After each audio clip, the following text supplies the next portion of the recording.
to that game, it became like Vic Fangio was impersonating Spags out there, right? He's like crazy. It was crazy. Kevin, it almost felt like the game got put into just a phone booth, and both defenses just condensed everything down and made it really hard. It was tough for Jalen Hurts to throw the football. It was pretty tough for Patrick Mahomes to throw the football. I mean, he throws for 187 yards, and he had that huge bomb at the end of the game, a 50-yard touchdown pass. So you just take that outlier out, and he's throwing for 130 yards, and it's like, it was really tough for him. And credit to the Eagles defense. They manned up, they chased those dudes around the field and made it really hard on Mahomes and that Chiefs offense to do anything at all.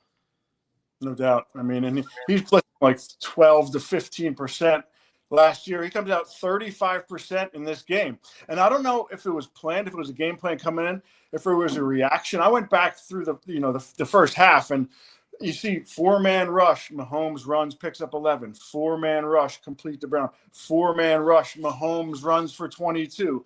4-man rush complete. And then all of a sudden he started picking up. He started adding Campbell and Makuba and Bond to the rushes. They're bringing. They were never brought more than 5.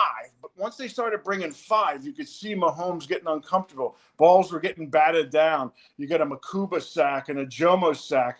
Campbell had a good number of pressures. Him blitzing from the second level into the A gap and then also off the edge. I mean, what a weapon he is now. No, it's wild. And this, like when you start adding in those exotic pressures, you start bringing guys from the second and third level, that messes with, I don't care who you are, whatever kind of quarterback you are, whether it's Jimmy Garoppolo or Patrick Mahomes, like that changes your eyesight. And it's sometimes really challenging for offensive linemen to pick up, and running backs. If you're bringing a second level defender, sometimes they're already out of their protection check and they're into their route.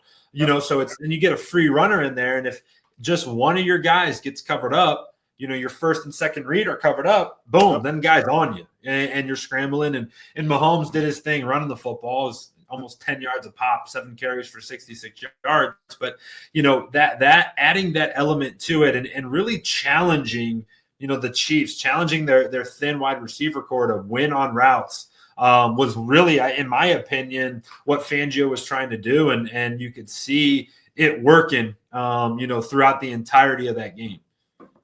Yeah, no doubt. I mean, they were sitting back, and he was they weren't getting open, but he would find a crease and go pick up 10, 15 yards. At some point, Vic's just like, no, we got to end that. We got to clog the holes, bring 5, and they started getting pressure. And the Makuba interception at the end, nobody really talked about it.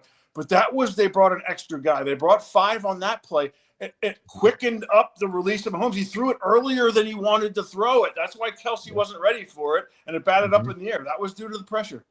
Yeah, no doubt. And when you look at it from that perspective, everyone sees Travis drop the ball, right? Everyone sees him be just a touch late, but it wasn't because he was late out of his cut. It was because the quarterback was sped up and had to get the ball out early or step earlier. And that's, Kevin, that's the difference in the NFL. Inches, right? Inches, feet. That's the difference. And that split second quick that Mahomes had to proved to be the difference and made a game-changing play on what should have been a touchdown, turned into be a whole flip of the field and Eagles having possession.